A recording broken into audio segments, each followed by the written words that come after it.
আসসালামু আলাইকুম দর্শক, আজকে আরেকটি গাছ আপনাদের সাথে পরিচয় করাইতে চাই। সেই গাছটা হলো দাউদ গাছ। সেই দাউদ গাছে কি হয় কেউ জানেন না।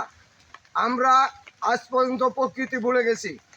এই দাউদ গাছের পাতা দিয়া বইলে মানে হাতে কস্তায়া আপনি লবণ দিয়া, অল্প হালকা লবণ দিয়া গরম পানি দিয়ে ধোয়া আপনার দাউদের জায়গাত লাগান, 7 দিন ব্যবহার করুন। আল্লাহ পাক আপনাকে ওই দাউদেরকে মুক্ত দিবে।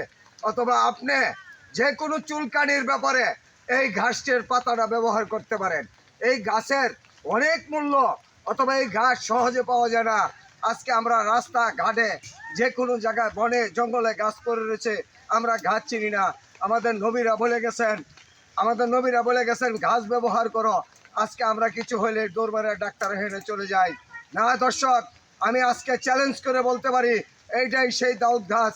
সেই ঘাসের পাতা দেয়া আপনারা দাউদ চিরতরে নিবৃত্ত করতে পারবেন। আর যদি মনে করেন বলে আপনি একবার ভিতরতে মেরে দেবেন, এই পাতা আপনি খাইতেও পারেন, তাতে আপনার কোনো ক্ষতি নাই। আপনি ওই পাতা খেয়ে আপনি এই দাউদকে অথবা চুলকানি থেকে মুক্ত পাবেন।